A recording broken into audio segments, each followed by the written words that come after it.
ఎందుకు ఆయన వెంబడించాలి అంటే నా జీవితాన్ని మార్చాడు కాబట్టి. ఈయన యేసు ప్రభు దేవుడు కాకపోతే ఆ రోజు నాకు నా జీవితాన్ని మార్చేవాడు కాదు కాబట్టి. నేను భయంకరమైనటువంటి డ్రగ్గిస్ట్, మీకు తెలుసో తెలియదు కానీ నేను భయంకరంగా డ్రగ్స్ వాడేవాడిని. పొద్దున్నుంచి సాయంత్రం వరకు అదే పని నాకు. అన్నాడు, ఓ సూపర్, నో ప్రాబ్లం అన్నాను. నాకేం ప్రాబ్లం, ఇక్కడేమో అందరు గిటార్ కొట్టి పాటలు పాడుతున్నారు, నాకు గిటార్ ఇష్టము, అందుకని కూర్చున్నా. ఆ మరుసటి రోజు వెళ్తే ఆయన అన్నాడు, నీవు లోకమునకు వెలుగై ఉన్నావు అన్నాడు. ఫస్ట్ ఏమో దేవుడు లోకానికి వెలుగు అన్నాడు, తర్వాత యేసు లోకానికి వెలుగు అన్నాడు, ఇప్పుడేమో నువ్వు లోకానికి వెలుగు అంటున్నాడు. మన చేతిలో వెలుగు ఉంటుంది, నేను వెలుగు గాడవేంది?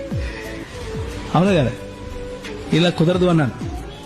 ఆ వాక్యం నన్ను పట్టుకుంది. యేసు వెలుగు కాకపోతే, చీకటిని ఛేదించే వెలుగు కాకపోతే నా జీవితంలో వెలుగు వచ్చేది కాదు. యేసు దేవుడు కాకపోతే నా జీవితంలో వెలుగు వచ్చేది కాదు. యేసు ఆ వెలుగును సృష్టించినటువంటి దేవుడు కాకపోతే నా జీవితంలోకి వెలుగు వచ్చేది కాదు.